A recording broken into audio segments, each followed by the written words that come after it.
한 서기관이 예수님께 찾아와서 모든 계명 중에 첫째가 무엇입니까? 첫째 되는 것이 무엇입니까? 라고 물었지요. 이에 예수님은 이 첫째에 대한 정의를 내려주셨죠. 그것은 우선순위에 있어 첫째는 유일하신 하나님을 사랑하고, 둘째는 자신과 같이 이웃을 사랑하라, 이렇게 말씀하셨습니다. 서기관은 모든 계명 중에서 가장 근본적이고 다른 것보다도 가장 중요한 것이 무엇인지에 대해 예수님께 토론하고자 질문한 것이죠. 그러자 예수님이 대답하신 말씀이 무엇이었습니까? 하나님께서 율법을 주실 때에 어느 한 계층이나 어떤 한정된 사람에게 주신 게 아니고, 들으라 이스라엘아, 모든 백성에게 다 주셨다고 했어요. 그러니까 하나님께서 백성들에게 주신 계명, 이것은 어느 단체나 어느 개인이나 어느 계파에 속해 있는 사람들에게 주신 게 아니고 모든 사람에게 주셨는데, 그 계명은 다 중요하다는 의미에서 첫째와 둘째를 말씀하셨다, 이렇게 지난주에 함께 나눴습니다. 그러므로 여기서 첫째와 둘째라는 뜻이 뭐라고 했습니까?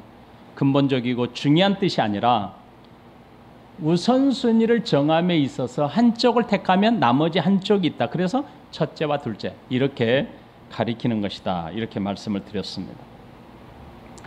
그러면서 예수님은 신명기 6장의 말씀을 인용하셨죠. 그렇죠? 그 인용하신 말씀 중에 신명기 6장의 말씀 가운데 하나를 덧붙이셔요.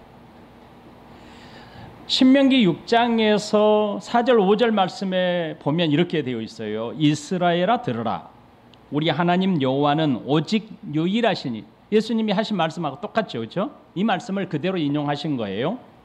그런데 이제 여기서 잘 보시면 너는 마음을 다하고 뜻을 다하고 힘을 다하여 내 하나님 여호와를 사랑하라, 이렇게 나오죠.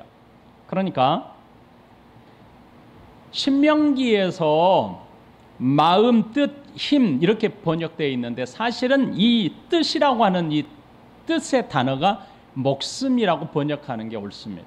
목숨이 훨씬 더 자연스러운 번역입니다. 왜냐하면 원문의 뜻이 목숨이거든요.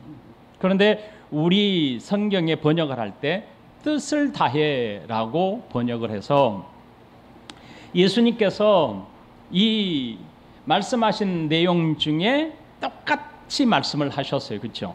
자, 예수님께서 하신 말씀을 보십시오. 30절에 보면 이렇게 말씀하셨어요. 네 마음을 다하고 목숨을 다하고 힘을 다해, 그 가운데에 뜻을 다해라고 되어 있죠. 근데 신명기의 말씀과 비교해 보면 마음은 똑같은 단어고 목숨은 신명기에서 뜻이에요. 뜻. 똑같은 단어입니다. 뜻과 목숨 같아요. 그리고 힘은 똑같은 단어예요. 그럼 하나가 덧붙인 게 있는데 뜻이죠. 그러니까 신명기에서 예수님은 마음, 목숨, 힘을 다해 사랑할 것을 명령하셨다, 이렇게 인용하셨어요. 그런데 서기관의 질문에 예수님이 신명기에 있었던 마음, 목숨, 힘, 그리고 새로운 단어를 추가하십니다. 그게 바로 오늘 우리 마가복음에서 기록되어 있는 뜻입니다. 뜻. 신명기에서 뜻이 아니라고 그랬어요. 그 뜻은, 신명기에서 뜻은 목숨이라고 그랬어요. 그렇죠?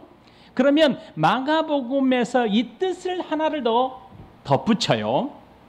여기에서 뜻이라고 번역되어 있는 것은 영어로 말하면 마인드예요. 이것은 사람의 감성보다는 이성을 중시할 때 사용하는 단어입니다.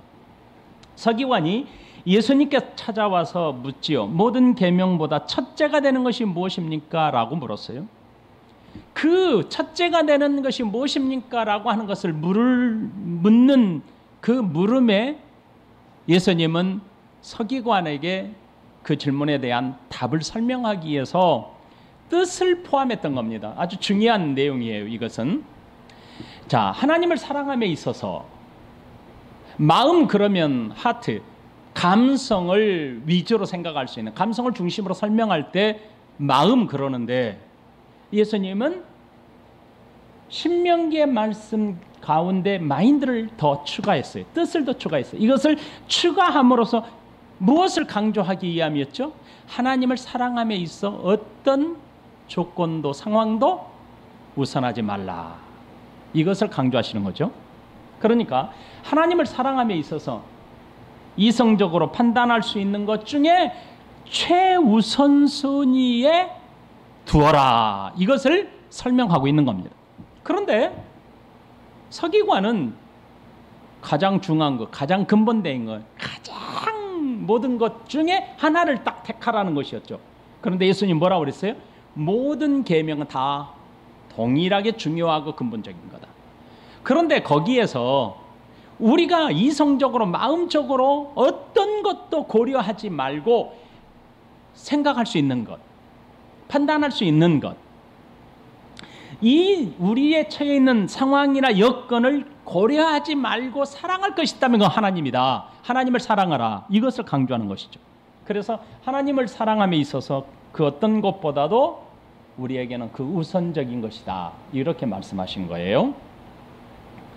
자, 그러면 예수님께서 이렇게 하신 말씀의 이유가 있죠. 그것은 그들이 계명을 613가지를 둘로 나눴죠. 하라는 것과 하지 말라. 하라는 것은 248가지, 하지 말라는 것은 365가지. 이렇게 두 가지로 나눠서 분류했어요. 그리고 두 가지로 나눠서 분류하고 저들은 모일 때마다 토론을 하는 것이죠. 어떤 토론요? 어느 것이 더 중요하냐라는 것이죠. 어느 것이 더 중요한지에 대한 토론하기를 좋아했죠. 이렇게 하는 이유가 있었어요. 그것은 더 중요하다고 생각하게 되는 계명이 저들 토론에서 결론이 내어지면 나머지 상대적으로 남은 것들 있잖아요. 더 중요한 것을 하나를 택하면 나머지는 상대적으로 중요하게 여기지 않았다는 겁니다. 무시해도 되는 것으로 여겼어요. 그래서 바리새인들의 이런 모습, 서기관들의 이런 모습에 대해서 예수님은 정확하게 지적한 제도가 하나 있습니다. 그것은 바로 고르반 제도예요. 예수님이 마가복음 7장에 이미 말씀하셨죠. 이것은 읽어보셔야 합니다. 마가복음 7장 5절부터 13절입니다. 마가복음 7장 자 5절부터 13절 교독을 해보십시다. 이에 바리새인들과 서기관들이 예수께 묻되 어찌하여 당신의 제자들은 장로들의 전통을 준행하지 아니하고 부정한 손으로 떡을 먹나이까?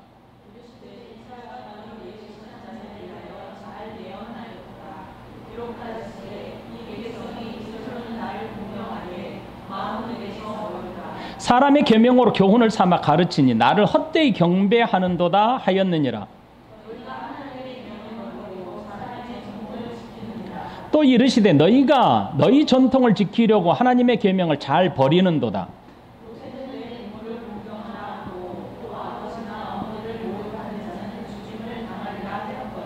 너희는 이르되 사람이 아버지에게나 어머니에게나 말하기를 내가 드려 유익하게 할 것이 고르반 곧 하나님께 드림이 되었다고 하기만 하면 그만이라 하고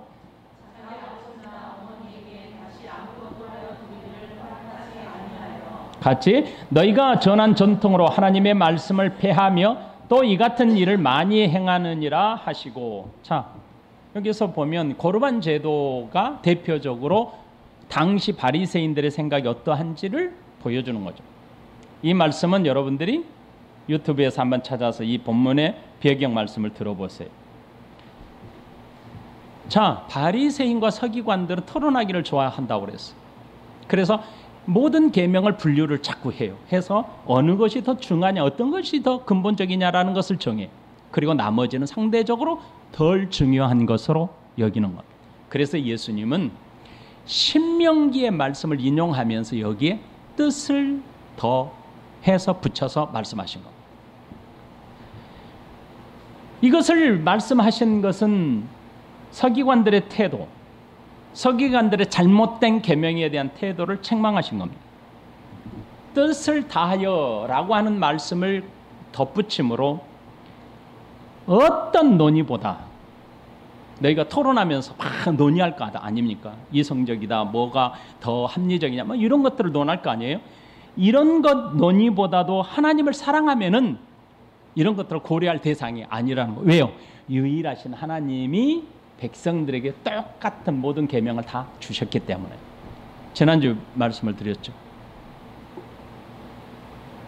우리가 계명을 지켜야 될 이유를 묻는다면 왜 지켜야 됩니까? 라고 한다면 뭐라고요? 하나님은 유일하신 분이기 때문에 그랬죠. 그러면 하나님을 어떻게 사랑해야 합니까? 라고 할 때 오늘 예수님이 말씀하신 내용이라고 했죠. 서기관과 바리새인들은 자꾸만 계명들을 세분화시켜서 더 중요한 것을 골라내기를 원했어요. 그런데 예수님은 자꾸만 그렇게 토론하고 지식적으로, 이성적으로, 합리적으로 자꾸만 토론해서 더 중요한 것을 찾아서 다른 것을 상대적으로 등한시하는 저들에게 뜻이라는 단어를 포함을 시켜서 어떤 상황도 고려하지 말라. 하나님을 사랑하며 우선적인 것은 없다라고 말씀하신 것이죠. 그리고 둘째는 이것이니 내 이웃을 내 자신과 같이 사랑하라 하신 것이라. 이것은 지난주에 말씀한 것처럼 신적인 사랑이라고 말씀을 드렸습니다. 일반적인 사람들 간에 자기 애가 아니에요. 타인에 대한 사랑이 아니에요. 아가페적 사랑, 하나님의 사랑, 하나님 신적인 사랑을 말합니다. 그런데 내가 하나님의 사랑을 입지 않고 이웃을 사랑한다는 거짓말이에요. 이것은. 그것은 다 루터가 말한 것처럼 다 거짓이고 그것은 죄악이에요. 왜요? 사랑은 근본적으로 타락해서 나오는 게 다 거짓이기 때문에. 그래서 하나님의 사랑을 입지 않고 사랑한다는 것은 다 거짓이라는 거예요. 왜? 내 안에서 무언가 나도 모르는, 나는 정말 나는 참 선이라고 생각했던 것들이 다 하나님 안에서는, 하나님의 사랑 안에서 죄를 해결받지 못한 상태에서 사랑한다는 것은 그것은 죄라는 겁니다. 그러므로 내가 하나님의 사랑을 입지 않고 내가 하나님의 사랑 안에 거하지 않고는 할 수 없는 것이 이웃사랑입니다. 하나님의 사랑을 힘입지 않고는 할 수 없는 것이 하나님에 대한 사랑입니다. 이웃에 대한 사랑입니다. 서기관들은 이웃에게 선을 베풀므로 계명을 지키는 것이라고 여겼습니다. 하나님의 의를 이룬다고 저들은 생각하고 있었습니다. 이웃을 사랑하라는 계명을 지키기 위해서 저들은 구제에 대한 열심을 품었습니다. 실제적으로 유대교 경전의 3대 요소를 꼽는다면 그것은 구제, 기도, 금식입니다. 기도와 구제와 금식이에요. 여러분, 구제, 기도, 금식 여러분 잘 살펴보면 구제는 사람들과의 관계 속에서 있는 사회적 어떻게 보면 윤리라고 할 수 있습니다. 그러니까 사람들 간의 관계 속에서 있는 신앙의 원리, 이게 구제라고 말한다면 기도는 나 자신과 하나님과의 신앙의 중요한 원리로 여겼습니다.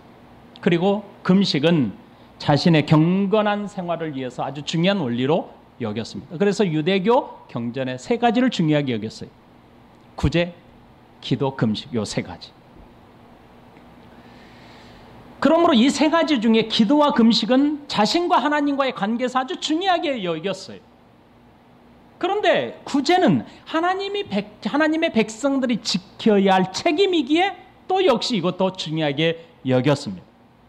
그런데 문제는 바리새인과 서기관들이 이렇게 중요하게 붙들고 있는 이 중요한 원리들을 어떻게 당시에 지키고 있었는지가 예수님이 저들에게 말씀을 이렇게 하셔요.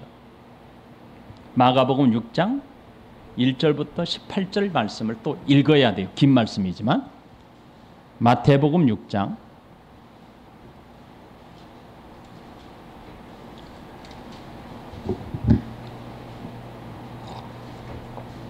마태복음 6장 1절로 18절까지 길지만 아주 중요한 핵심이기 때문에 같이 읽겠습니다.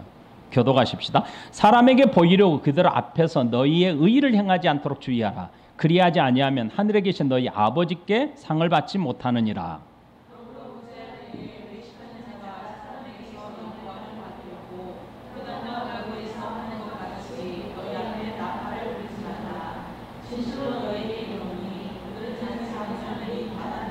너는 구제할 때 오른손이 하는 것을 왼손이 모르게 하여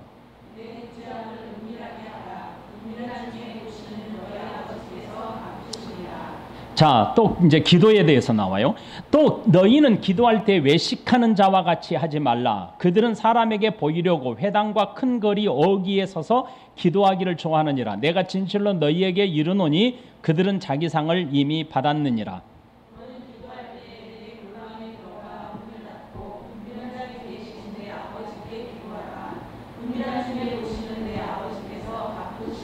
또 기도할 때 이방인과 같이 중언부언하지 말라. 그들은 말을 많이 하여야 들으실 줄을 생각하느니라.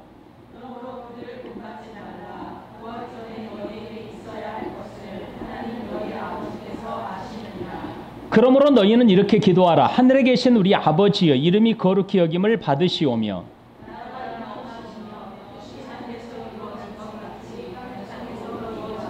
오늘 우리에게 일용할 양식을 주시옵고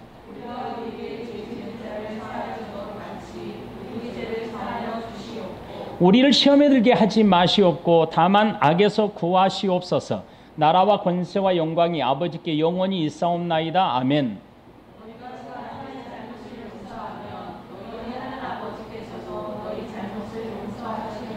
너희가 사람의 잘못을 용서하지 아니하면 너희 아버지께서 너희 잘못을 용서하지 아니하시리라. 금식이요.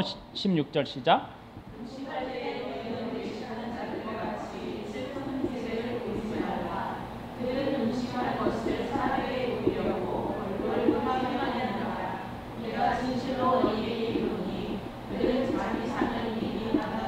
너는 금식할 때 머리에 기름을 바르고 얼굴을 씻으라. 이는 금식하는 자로 사람에게 보이지 않고 오직 은밀한 중에 계신 내 아버지께 보이게 하려 함이라. 은밀한 중에 보시는 내 아버지께서 갚으시리라. 아멘. 자, 보세요. 2절에 그러므로 구제할 때 외식하는 자 이렇게 말해요. 그리고 5절에 또 너희는 기도할 때 외식하는 자와 이렇게 말씀하셔요. 또 16절에 금식할 때 너희는 외식하는 자 이렇게 말씀하셔요. 자, 바리새인과 서기관들은 구제, 기도, 금식을 하는 이유가 있어요. 그것은 과시하기 위해 산다는 거예요. 사람에게 과시하기 위해서 이렇게 한다는 겁니다. 그러므로 예수님은 구제할 때 외식하는 자가 사람에게서 영광을 받으려고 회당과 거리에서 하는 것 같이 너희 앞에 나팔을 불지 말라 이렇게 말씀하셨고, 기도할 때도 마찬가지예요. 너는 기도할 때 네 골방에 들어가 문을 닫고 은밀한 중에 계신 내 아버지께 기도하라 이렇게 말씀하셨고, 금식할 때도 금식할 때 머리에 기름을 바르고 얼굴을 씻으라. 이런 금식하는 자로 사람에게 보이지 않고 오직 은밀한 중에 계신 내 아버지께 보이게 하려 함이라 이렇게 말씀하셨어요. 서기관들은 나름대로 이웃사랑, 이웃에게 사랑을 실천하기 위해서 구제를 아주 중요하게 여겼습니다. 그런데 그 구제를 통해서 자기 자신의 의를 드러냄과 동시에 자기를 과시하기 위해서 그렇게 했다는 겁니다. 자, 무슨 말인지 알겠죠? 이웃을 사랑하라 예수님이 하셨어요. 그런데 이웃 사랑이 무엇입니까? 참 신기하게도 자기 과시, 자기 의, 하나님 앞에 의를 이루기 위해서 그랬더라. 그러므로 이웃 사랑의 전제 조건은 아무리 선을 베풀고 이웃에게 옳은 일을 한다 할지라도 하나님의 사랑 안에서 거하는 것이 우선이라는 거예요. 예수님. 내가 하나님의 사랑 안에서 나를 사랑할 수 있어야 비로소 이웃을 사랑할 수 있다는 것입니다. 예수님께서 말씀하신 이웃을 사랑하는 것은 어려운 이웃에게 선을 베푸는 정도, 그 정도를 말하지 않습니다. 이웃 사랑하는 것은 하나님의 사랑으로 내가 회복되어야, 내가 하나님과의 관계 속에서 올바른 관계로 회복되어야 그 사랑이 가능하게 되는 겁니다. 그래서 요한일서 4장 7절부터 21절까지는 여러분 읽어보세요. 그 사랑에 대해서 이렇게 말씀합니다. 19절 한 절만 말씀을 드릴게요. 우리가 사랑함은 그가 먼저 우리를 사랑하셨습니다. 우리가 사랑함은 그가 먼저 우리를 사랑했다. 예수님은 이웃을 사랑하기 위해서 무엇을 하라 이렇게 강조하지 않았습니다. 이웃 사랑하기 위해서 무엇을 베풀라, 뭐를 해라 이렇게 말씀하지 않아요. 하나님 사랑을 먼저 입어야 함을 강조했던 것입니다. 왜냐하면 나를 사랑하는 것은 내 안의 죄를 해결하지 못한 상태에서 나를 사랑하는 것 자체가 불가능하기 때문입니다. 내가 나를 사랑하는 것 자체가 올바른 것인지 자체도 구분할 수 없는 것이 우리 타락한 인간입니다. 왜요? 우리는 근본적으로 타락해져 있기 때문입니다. 그런 내가 나를 사랑하는 것이 무엇인지, 내가 올바르게 나를 사랑하는 것이 무엇인지도 모르면서 이웃을 사랑한다? 그것은 말할 수 없는 거죠. 그 자체가 불가능한 일 아닙니까? 내가 하나님의 사랑이 필요하듯 이웃도 하나님의 사랑이 필요하다라고 인정하는 겁니다. 내가 하나님의 용서가 필요하듯 내 이웃도 하나님의 용서가 필요하다. 내가 하나님의 자녀로서 특권을 누릴 필요가 있듯이 내 이웃도 나와 동일하게 하나님의 자녀됨의 특권이 필요하다. 예수님은 그런 의미에서 이웃 사랑을 말씀하신 겁니다. 지나가는 길에 만나는 구걸하는 자가 있어요.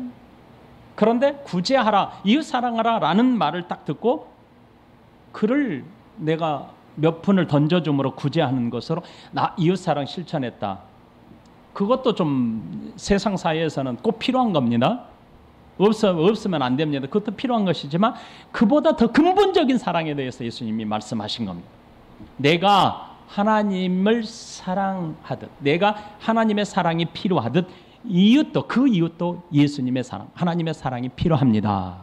이것을 강조하는 겁니다.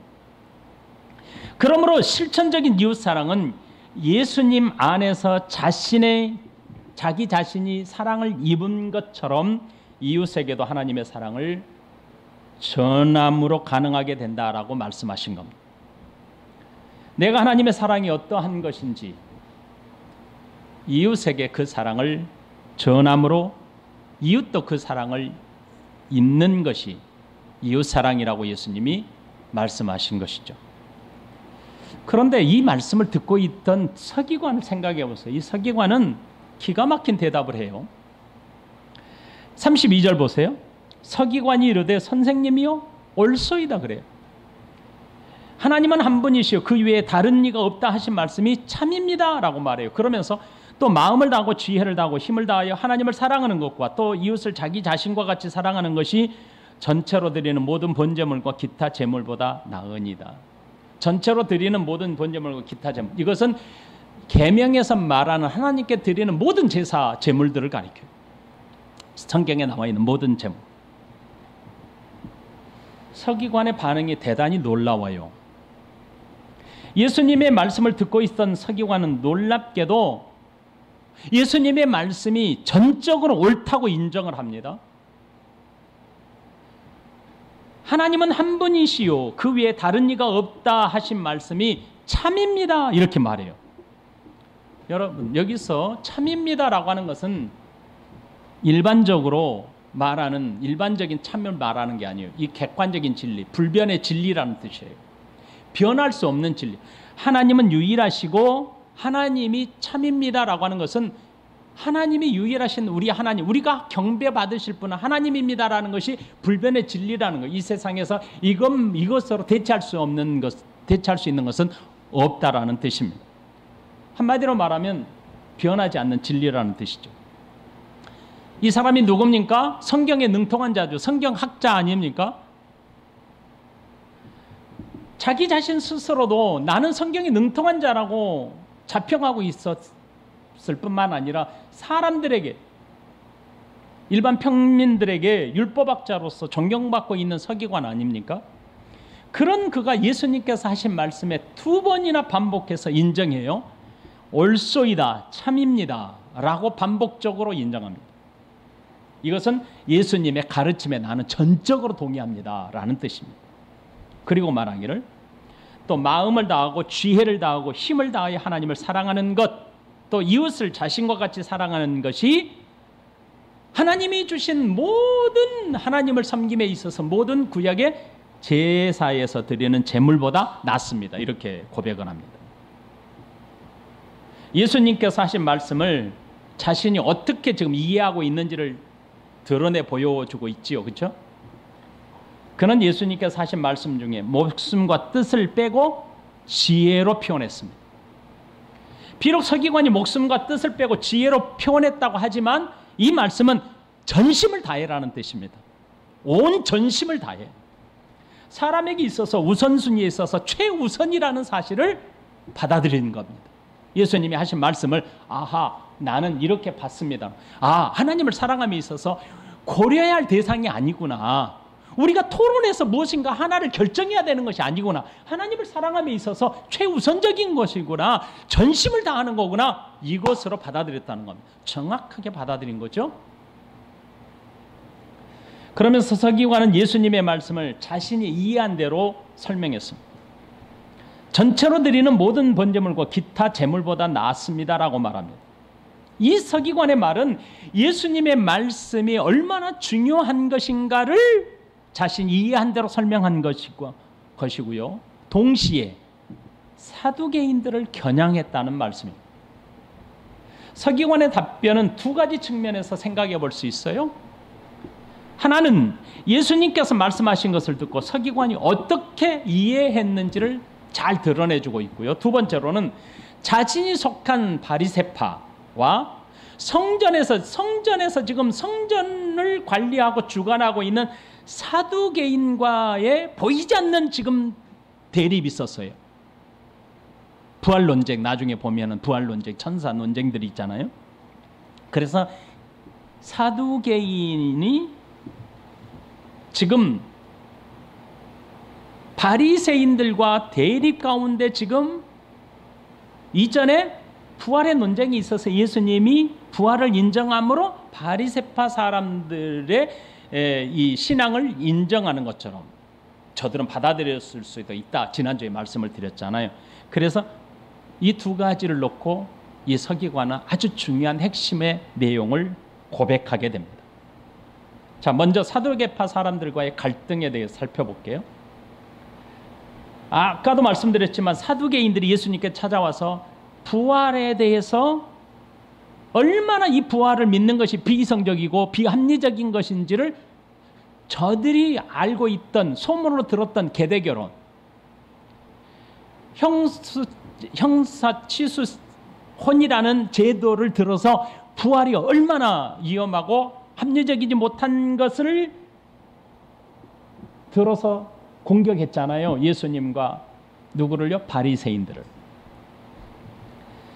서기관은 부활과 천사, 영생도 믿지 않았던 사두개인들이 지금 어디에서 봉사하고 있어요? 어디에서 책임을 감당하고 있습니까? 성전에서. 그것도 제사를 주관하는 제사장으로서 책임을 감당하고 있잖아요. 그러니까 바리새인 입장에서는 인정할 수 없는 거죠. 어떻게 부활도 영생도 천사도 믿지 않는 이 사두개인들이 하나님의 백성들이 하나님께서 하나님을 섬긴다는 제사를 주관한다? 늘 갈등과 그리고 대립이 있지 않았겠어요? 그러니까 예수님으로부터 사두개인들의 이런 모습들을 지금 말씀을 듣고 이 말씀을 표현해 보고 싶었던 것이지요. 하나님은 백성들에게 계명을 주시면서 이렇게 말씀하셔요. 신명기 4장 1절에 이스라엘아, 이제 내가 너희에게 가르치는 규례와 법도를 듣고 준행하라. 그리하면 너희가 살 것이요 너희 조상의 하나님 여호와께서 너희에게 주시는 땅에 들어가서 그것을 얻게 되리라.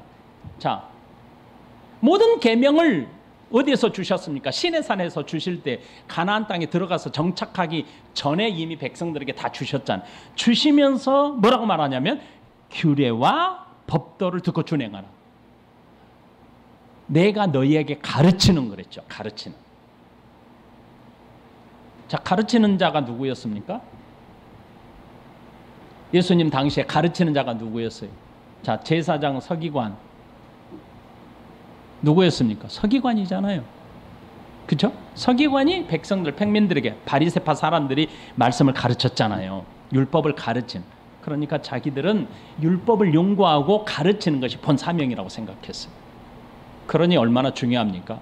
신명기에 보면 이스라엘, 이제 내가 너희에게 가르치는 규례와 법도를 듣고 준행하라. 백성들에게 준행할 것을 가르치는 사명이 얼마나 중요한지 알았죠. 그런데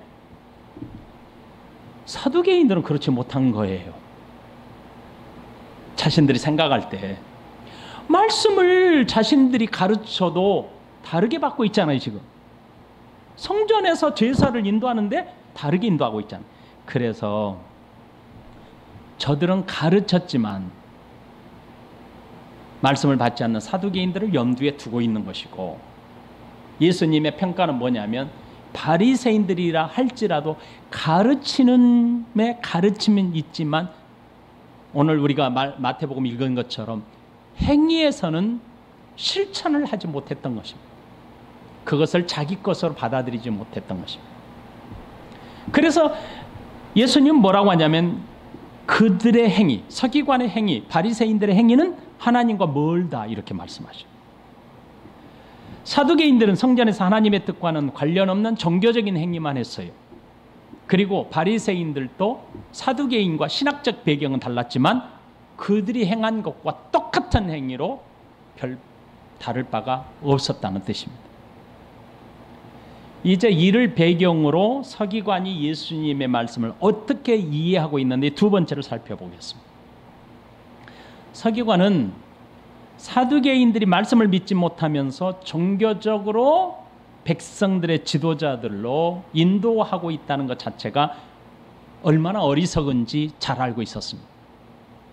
그리고 자신들이야말로 신명기 말씀처럼 하나님의 말씀을 가르치기 위해서 연구하고 토론하고 이런 것들이 얼마나 중요한지를 알고 있었단 말이죠.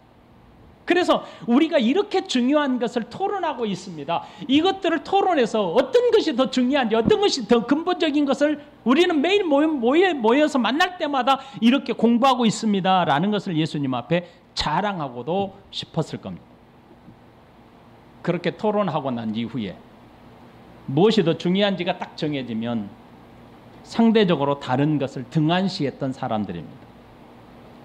그런 그들에게 예수님은 계명을 주신 분이 누군지를 밝혔습니다. 그리고 어떻게 그 계명을 지켜야 하는지를 말씀하셨습니다. 그때 서기관이 예수님께서 하신 말씀을 듣고 그 말씀을 어떻게 이해했습니까? 조금 더 쉽게 번역된 현대인의 성경을 읽어드릴게요. 그리고 마음을 다하고 뜻을 다하고 힘을 다하여 하나님을 사랑하는 것과 이웃을 자기 몸과 같이 사랑하는 것이 짐승을 불에 태워 바치는 모든 제물과 그 밖에 여러 제물보다 낫습니다. 이렇게 대답했다는 거예요. 여기에서 몸과 같이 사랑한다는 것은 여기는 조금 더 쉽게 번역해요. 나같이 사랑하라는 거예요. 나같이. 내 몸 이렇게 사랑하는, 내 몸뚱아리를 사랑하는 게 아니고 나같이, 나와 똑같이 사랑하라는 거예요. 아까도 다 설명해 드렸어요. 예수님의 말씀을 들었던 서기관은 하나님을 사랑하는 것과 이웃을 사랑하는 것이 무엇보다 낫다고 했냐면 성전에서 지금 제사를 드리기 위해서 모든 희생의 제물을 하나님께 바치잖아요. 하나님을 사랑하는 방식으로. 그것보다 낫다는 거예요. 서기관에 어떻게 이런 이해가 있었을까? 서기관이 어떻게 이런 이해를 할 수 있었을까? 그것은 선지자가 누구라고 그랬어요? 율법에 정통한 자라고 그랬죠? 율법의 학자예요. 여기에 근원이 있습니다.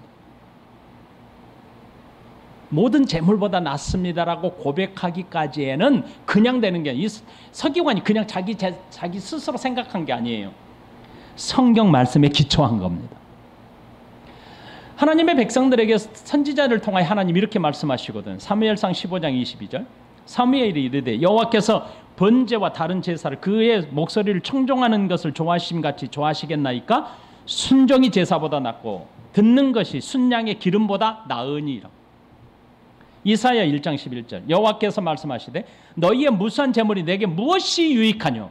나는 순양의 번제와 살찐 짐승의 기름에 배불렀고 나는 수송아지나 어린 양이나 순염소의 피를 기뻐하지 아니하노라. 제물을 기뻐하지 않는다. 호세아 6장 6절. 나는 인애를 원하고 제사를 원하지 아니하며 번제보다 하나님을 아는 것을 원하노라. 이렇게. 그러니까 하나님을 사랑하는 것은 말씀을 듣고 순종하는 것입니다. 이것이 그들이 토론해야 할 가장 중하고 무거운 계명입니다. 그들은 모든 계명 중에 가장 중요한 계명이 무엇인지를 토론했습니다. 그런 그들에게 예수님은 모든 계명이 중요하다고 하셨습니다.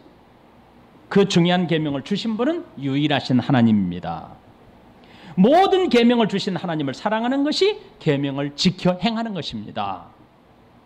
이렇게 말씀하셔.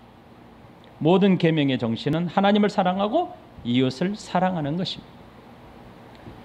이것을 십계명에서 잘 보여주잖아요. 그렇죠?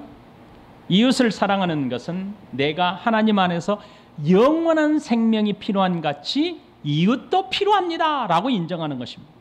내가 생명의 복음이 필요한 것처럼 그도 역시 생명의 복음이 필요합니다 라는 것을 인정하는 것. 내가 하나님 안에서 복을 누리는 것과 같이 그도 역시 그렇습니다 라고 인정하는 것. 내가 하나님 안에서 소중함 같이 그도 역시 그렇습니다. 이것이 이웃사랑의 시작이고 이것이 출발점입니다. 자, 여러분 손을 가지고 여러분의 살을 꼬집어 보십시오. 아프잖아요. 아픔을 느끼잖아요. 그것이 정상입니다. 그러하듯 내 이웃도 나와 같이 아프다는 것을 아는 것이 사랑이라는 것. 내가 목마름같이 이웃도 그러하다는 것을 아는 것이 이웃사랑의 시작입니다. 만일 이 정신을 잃어버린 채 제사를 드리는 것은 사실 아무런 의미가 없다는 뜻입니다. 서기관은 예수님의 말씀을 듣고 백성들이 드리는 모든 희생 제사보다도 중요하다고 우선적으로 이해했습니다. 서기관은 예수님의 말씀을 듣고 하나님을 사랑하는 것과 이웃을 사랑하는 것이 어떤 희생 제물을 드리는 것보다 우선이고 중요하다고 이해했습니다. 여러분 놀랍지 않습니까? 어떻게 그가 이렇게 연결할 수 있었을까요? 그것은 예수님이 하신 말씀 가운데 힌트가 있죠. 여러분 제사를 당시 드리는 것도 계명 중에 하나입니다. 계명을 지키는 거예요. 제사를 드리는 것도. 안식일을 지키는 것도 계명이에요. 절기를 지키는 것도 계명입니다. 모든 희생 제사를 드리는 이 모든 것이 다 계명입니다. 이 모든 계명의 기본이 예수님이 가르치신 말씀입니다. 모든 계명의 정신은 하나님 사랑과 이웃 사랑에 있었던 겁니다. 그러기에 서기관은 구약 말씀의 전문가답게 기막히게 예수님의 말씀과 구약의 말씀을 연결해서 이해하고 해석할 수 있었던 겁니다. 당시 성전에서는 하나님께 예배를 드리기 위해서 온갖 제물을 팔고 있었습니다. 성전 안에는 환전상이 있었고 제물을 파는 매매상들이 버젓이 성전에 있었습니다. 이 모든 것들은 다 하나님께 예배드리기, 제사를 드리기 위해서 있었습니다. 서기관이 말한 이 전체로 드리는 모든 번제물과 기타 제물이 났습니다 라고 하는 말에는 당시 성전에서 행하는 모든 일들이 옳지 않다는 것을 알고 있다는 뜻입니다. 예수님께서 채찍을 들어서 성전에 있는 사람 내쫓음의 의미를 이 서기관이 알고 있다는 뜻입니다. 놀랍지 않습니까, 여러분? 예수님께서 그들의 모습을 이렇게 지적하셨습니다. 마가복음 7장 5절로 9절. 이에 바리새인들과 서기관들이 예수께 묻되 어찌하여 당신의 제자들은 장로들의 전통을 준행하지 아니하고 부정한 손으로 떡을 먹나이까? 이르시되 이사야가 너희에게 외식하는 자에 대해 잘 예언하였도다. 기록하였으되 이 백성이 입술로는 나를 공경하되 마음은 내게서 멀도다. 사람의 계명으로 교훈을 삼아 가르치니 나를 헛되이 경배하는도다 하였느니라. 너희가 하나님의 계명은 버리고 사람의 전통을 지키느니라. 또 이르시되 너희가 너희 전통을 지키려고 하나님의 계명을 잘 버리는도다. 자, 그들은 하나님을 경외한다고 하지만 사실은 가식적이고 외식으로 가득 찬 예배였음을 지적하고 있는 겁니다. 서기관은 자신들의 잘못된 이런 모습들을 솔직하게 인정하고 있는 겁니다. 그러자 예수님은 그에게 이렇게 말씀하셔요. 34절. 예수께서 그가 지혜 있게 대답함을 보시고 이르시되 네가 하나님의 나라에서 멀지 않도다 하시니 그 후에 감히 묻는 자가 없더라.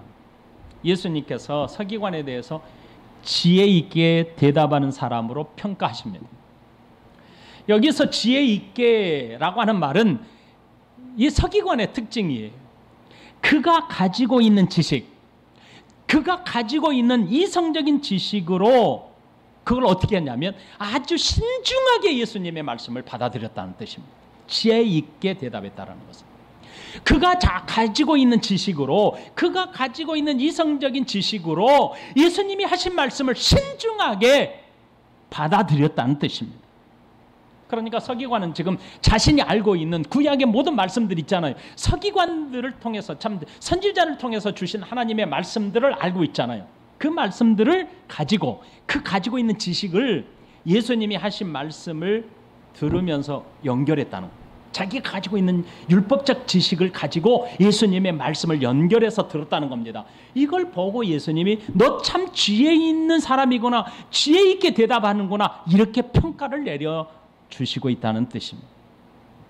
그런데 그에게는 부족한 게 있어요. 그렇게 연결했다 할지라도 그에게는 부족한 것이 있습니다. 그것은 바로 율법적으로 탁월한 지식으로 예수님의 말씀을 이해하고 있지만 그게 예수님에 대한 믿음으로 이어지지 않았다는 겁니다. 이게 놀라운 거예요. 그런 그에게 예수님이 하신 말씀이 있습니다. 네가 하나님의 나라에서 멀지 않도다 라고 말씀하십니다.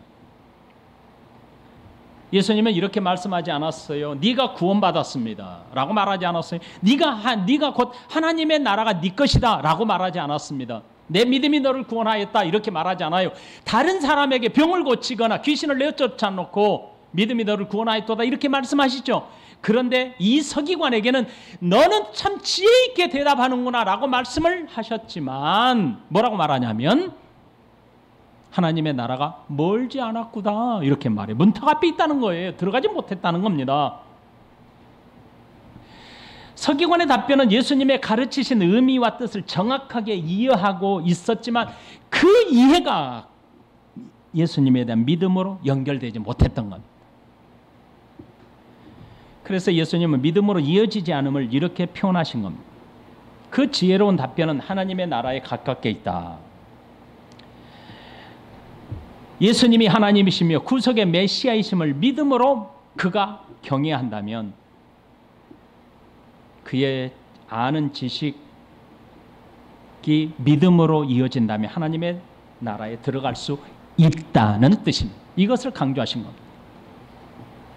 서기관은 자신의 눈앞에 계신 예수님을 사랑해야 함을 믿음으로 받아들여야 했습니다. 지식과 마음으로 동의하는 것만으로는 우리가 부족하다는 것을 기억하셔야 합니다.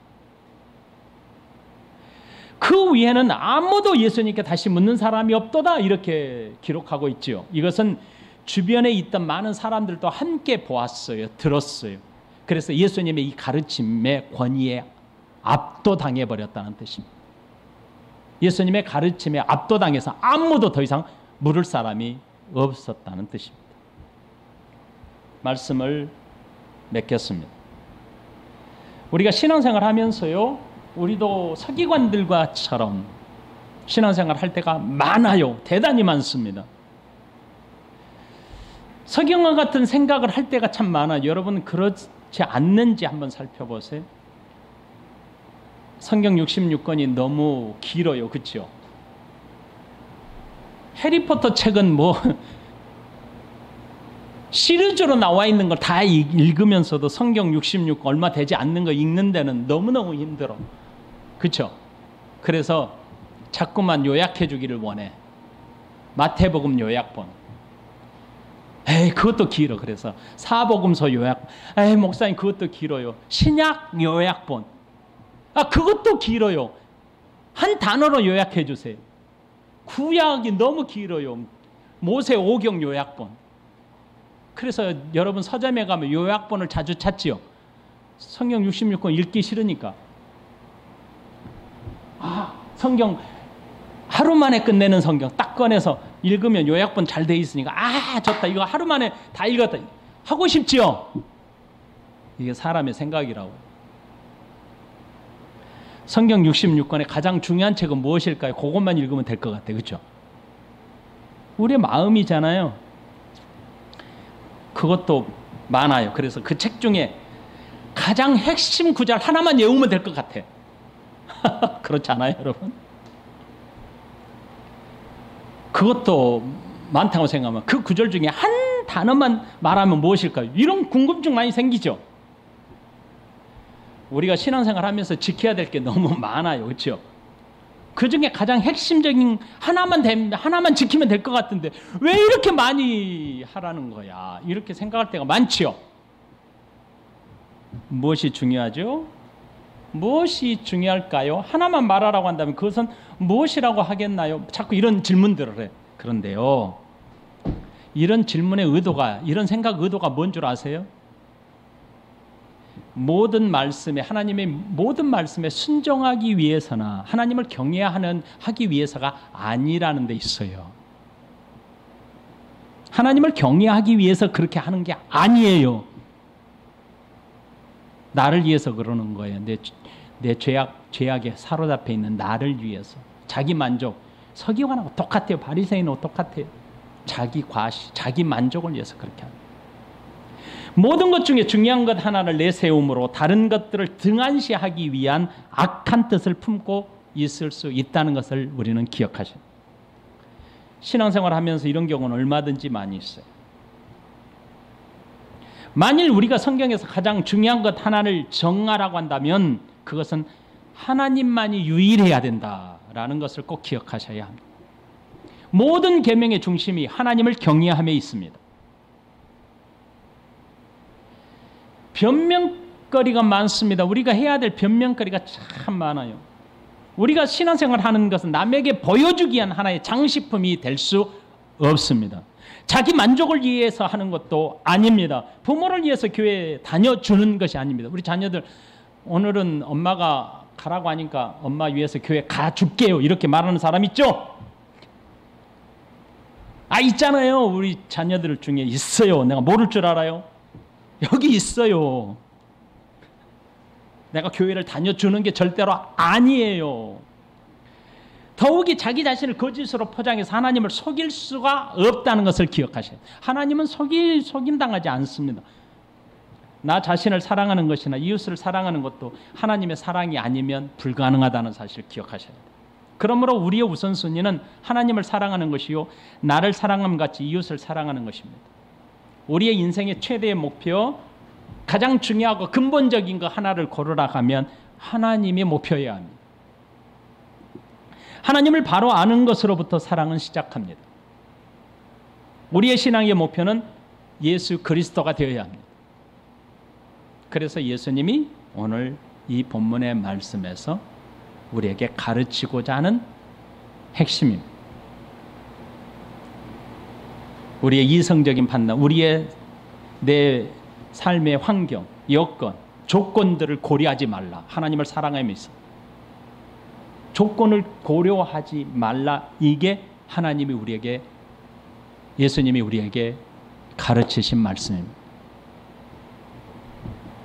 찬양하십시다.